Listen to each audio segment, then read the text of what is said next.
Welcome to the Business Spotlight.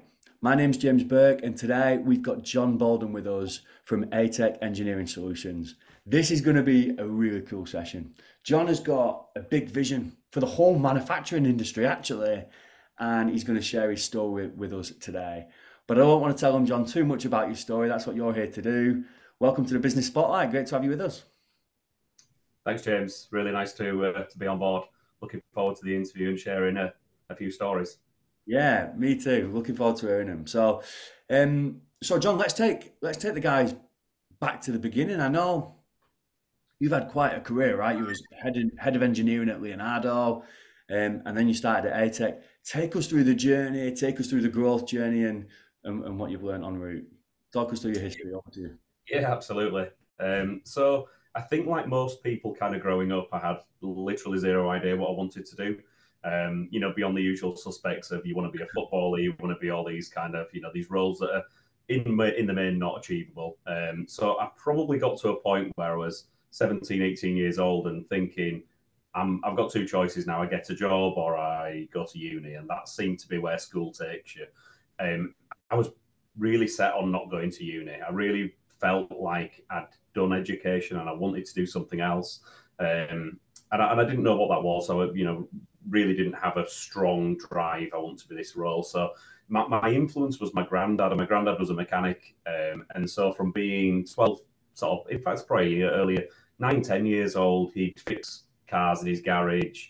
When my mum went shopping, she'd leave me with my granddad. I'd tinker with things. And I just kind of pondered upon it one day, and I was just finishing my A levels, and I thought, I like fixing stuff. I kind of knew that, but I don't think I'd really worked out what that meant in a career path. So I think fortuitously, an apprenticeship at a local engineering firm kind of came up at about the right sort of time, as they typically do. So, months before leaving A levels.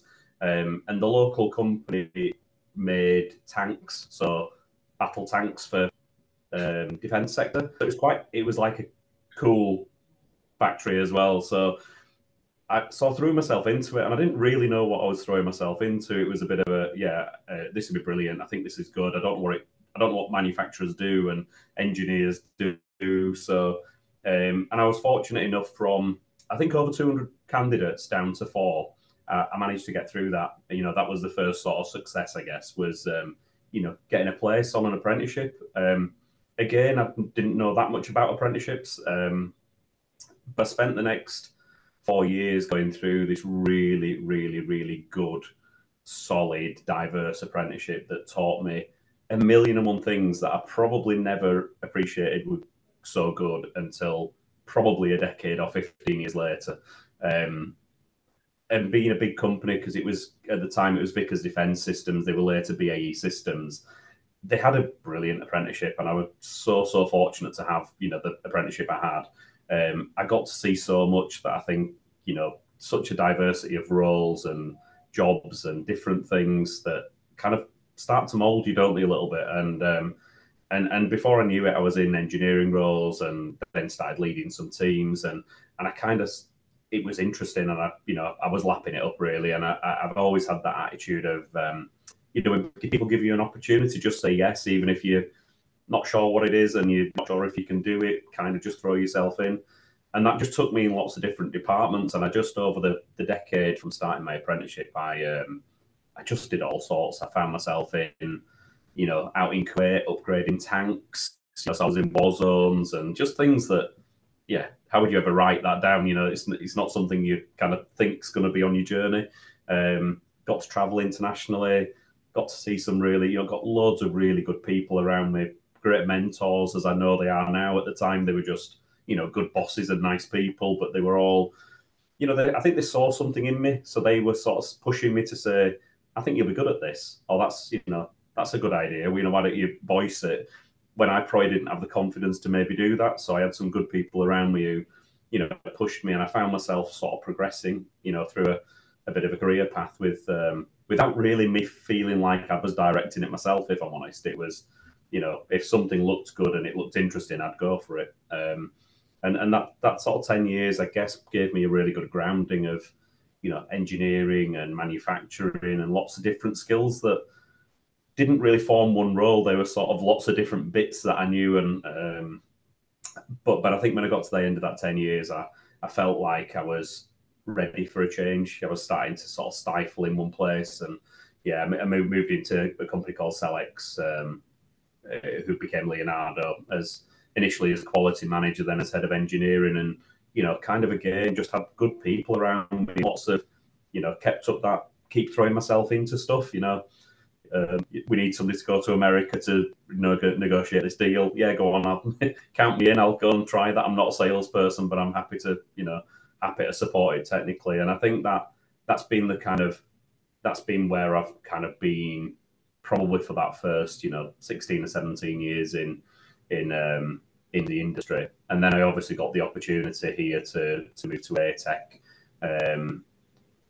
back in 2012 as director of engineering, and kind of it's a bit like the rest is history. I think the main thing I found is just all these things that I learned in the first probably 5, 6, 7 years have just come back constantly through my life now. When people say we're thinking of doing this, and I did that actually. I've got a bit of experience in that I maybe didn't realize I had. So it's it's been a really interesting journey that's taken me to some amazing places. Oh wow, that is an incredible journey, yeah. And how did you find that transition really from being the technician and like you said, going out to support the guys on the technical stuff with the big sales negotiation to the managing director? Because they're quite different roles, aren't they?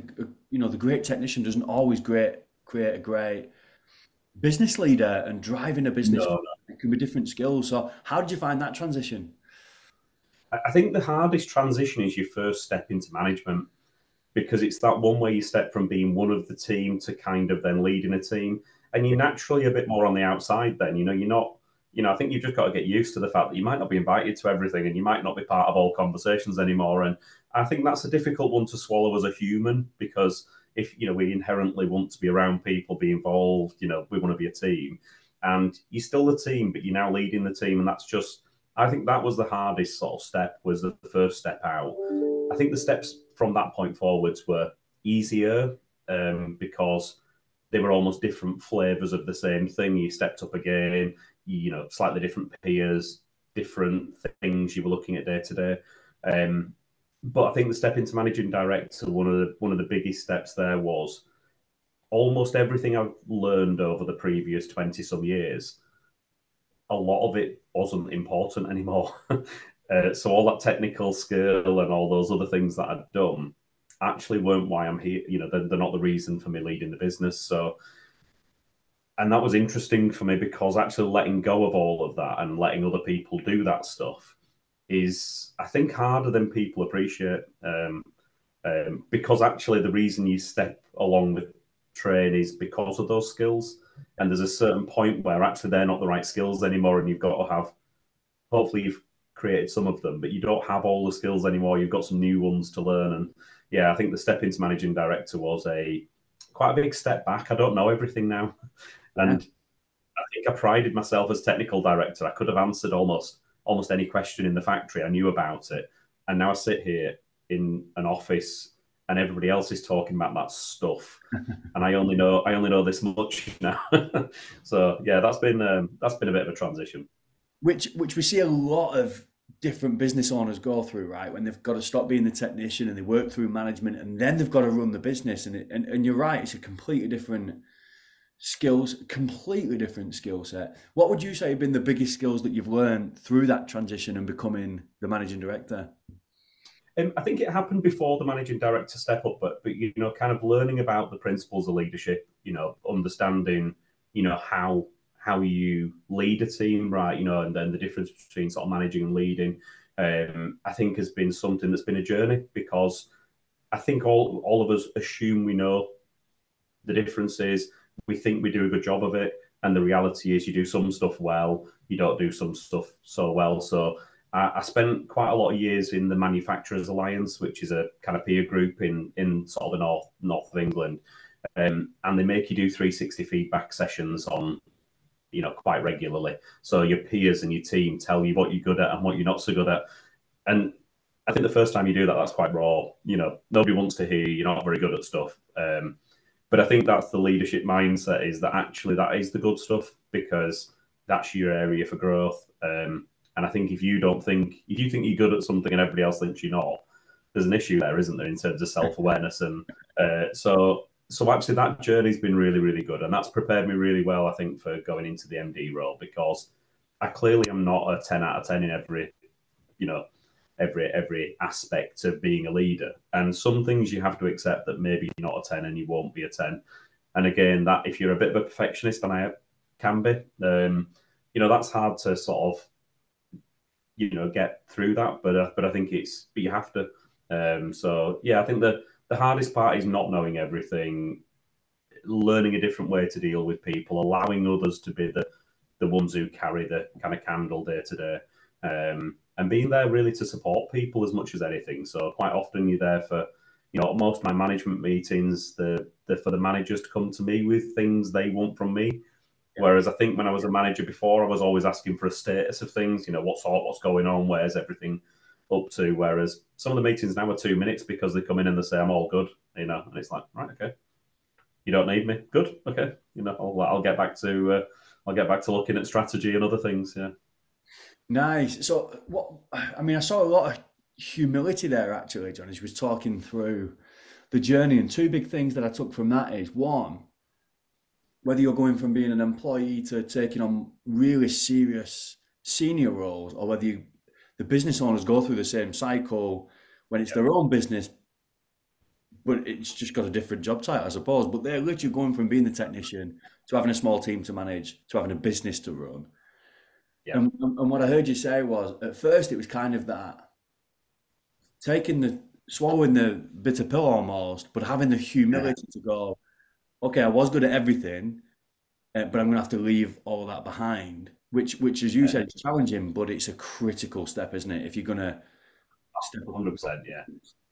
And the second one being, once you're there, once you're in this MD role or any other senior management role, and you've dropped that technician stuff, which everyone would have given you great feedback for, right? Everyone would give you 10 out of 10s all the time because you're the best technician. To Yeah. then Yeah. go, right, as a manager and leader, where am I strong and where am I not? And again, having that humility whilst also swallowing the bitter pill and going, where am I weak? And letting a bit of resilience build up in that area to go, okay, now I'm comfortable finding out where I'm weak so that I can just grow in that area and almost detach the emotion and the ego from it. That's another second really valuable learning that I think the viewers are going to get from this session. So as you look forward then and look at the growth goals and the growth plans moving forward, what are your biggest challenges now as you guys look forward to grow? What are the challenges that you're facing now? I think it's, as you grow, you need certain different skills. When we were kind of talking before the session, and we were saying there's certain skill sets that, people, when you're small, other people do three roles, don't they? And, somebody who's in sales doing account management does a bit of marketing, and they do some other stuff.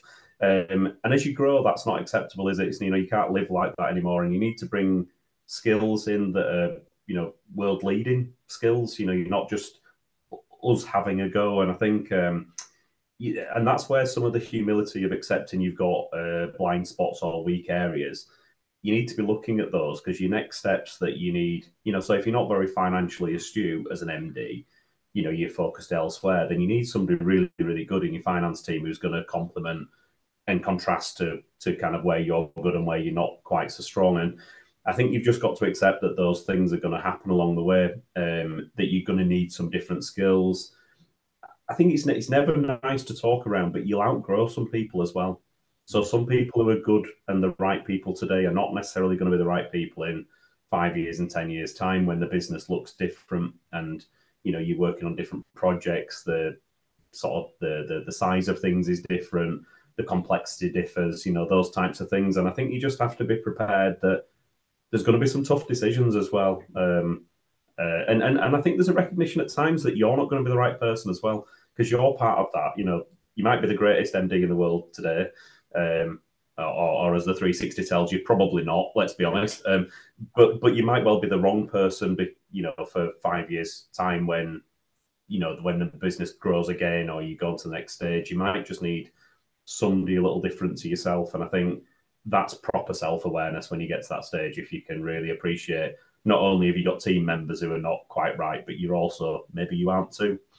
Yeah, really, really good shout. Okay, so as we start to wrap up, John, if there was one more golden nugget, if there was only one piece of advice that you could leave for our viewers, maybe one question I should have asked you that I've not, what's the one piece of advice that you'd love to leave for our viewers? I think the biggest thing for me, so if you talk about kind of a bit of a light bulb moment or a kind of a moment of magic, is I think finding what your passion is. I think a lot of people do jobs for life, and I think if you talk to them, they talk about liking the job, maybe even loving the job. People use the language, but I think if you find truly what your passion is, whatever that might be for you, and you align yourself to that, then everything else is easy. So business is tough. Let's not pretend. We've had probably 3 or 4 of the worst, most challenging years, for a long, long time. But you get through those with, because if you love it and you're really passionate about it, then I think you knock down those problems really, really quickly, and they don't feel so big.